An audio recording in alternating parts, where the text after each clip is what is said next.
Hey guys, the Germaniac back again, bringing you another video, another article.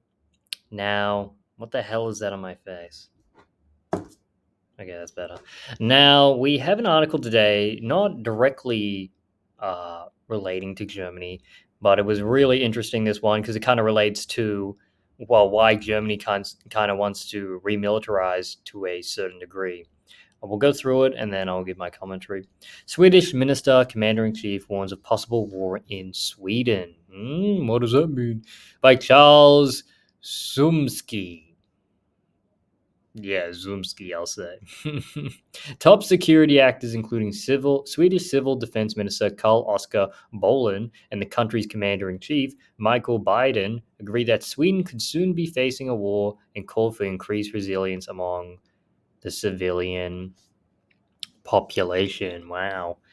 So, whenever they release stuff like this, it just makes me think, are they just trying to increase their budget? Like, they're like, hey, why don't I just give an interview so we can get like better chairs in the office? You know what I mean? Like, like if they just did that, it's kind of like, well, we don't really think Russia's gonna do anything, but like, my chair's not comfy, so let's just say that we need more money. Anyway, as Sweden is expected to join NATO in 2024 in the broader context of Russia's war in Ukraine, Sweden's Civil Defense Minister Carl Oskar Bolin urged his fellow citizens to prepare for war at the Folkosh Fozar conference in Salem. I'm butchering this most likely. Bolin expressed concern that the modernization of the Swedish civil defense system was not happening fast enough and urged everyone from managers and local councillors to private citizens to take action. Many have said it before me, but let me say with the force of my office, there could be a war in Sweden, he said, adding that awareness needs to be translated into practical action.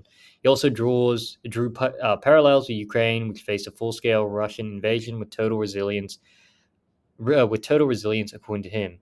Such an effort can only be made quickly enough if the vast majority of people are aware of the situation and understand what is at stake, Boland said.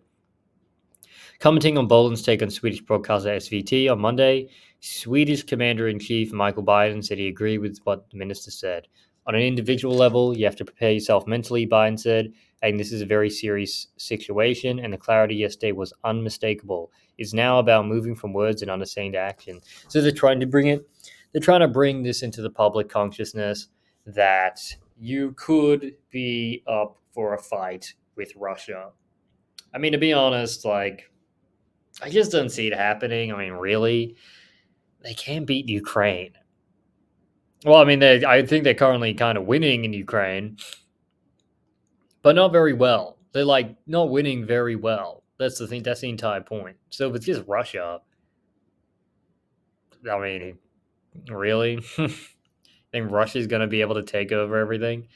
Now, maybe if they use Iran and China as well, um, that could be a little bit more dicey. But yeah, I mean, it would be the entirety of Europe basically versus with the US versus Russia. Come on. This guy wants new chairs in his office and he's trying to get more money. That's what it kind of seems like. Hope is not a strategy on which to build plans, but hope must be there. It's not all doom and gloom. Biden said, look at the news from Ukraine. Ask yourself the simple questions. If it happens here, am I prepared? What should I do? The more people who have thought, considered, and prepared, the stronger society will be. Well, the Ukraine Russia situation is much different. I mean, there was a NATO backed coup in Russia, in Ukraine, which is what pissed Russia off in the first place. And Russia gave multiple warnings. I'm not trying to justify the invasion. I think Russia got outplayed in a kind of a fair fashion. But if they put boots on the ground, yeah, I mean, and if you don't want to match, that's it. I mean, like the one with the most violent projection wins. So they're currently projecting. They're currently putting boots on the ground. They're willing to sacrifice civilians. And apparently, the deal that the Russians get is actually like pretty good. No, no, no. I'm like saying that they're in a good situation, but it's like if you're like a pauper and you get to the Russian front line, and you die, you get like your wife gets a ton of money. Um, and from a Russian perspective, it's kind of like sounds cruel, but you can get rid of like a lot of the lower class of society by just essentially throwing them in a gunfire. Not a nice thing to say, but I wonder what the implications of doing that would be. Like, essentially, like free up a bunch of wealth because you just killed off like the lowest members of society through this war. So essentially, Sweden says, it is now time to prepare for a potential fight. And what does this mean for Germany? I mean, Germany, we look at Germany, CDC, CSU, sorry, CDU, CSU, is that it? Christian Democratic Union? Yeah.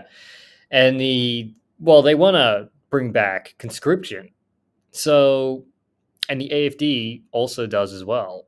So there is this rising notion of, yeah, we need to bring conscription back. We need to get more soldiers. We need to prepare the country for what is to come. And so this isn't looking good for people who are who are more pacifists, sorry, because I mean, it looks like they're gearing up. It looks like things are starting to gear up. At least defenses are starting to gear up. And Sweden is too. So it's not only Germany. So, top brass thinks it's time to try and get this into the social consciousness that in a few years, or even who knows how quick it could be, you could have your sons and daughters well, I don't know about daughters, but you could have your sons boots on the ground fighting Russians, potentially in Ukraine. So, I mean, I'm definitely not for that. I mean, when it comes to Ukraine, it's up to Ukraine to win that war. I don't want Germans a part of it, if they start if they because, well, first off, Ukraine isn't a part of NATO. We don't have a defense alliance with them. So it's like whatever, okay? But when it comes to every other country, then there is a larger argument to say, all right, we have to go in to some degree because we already are into a degree. We're funding Ukraine. We're giving them billions of dollars. But anyway, just thought I'd let you guys know about this one. It was pretty interesting that Europe is trying to put into public consciousness, hey, you better prepare for what is to come because it might be your sons in Ukraine. Anyway, if you liked the video, give it a like, share, and I'll see you in the next one.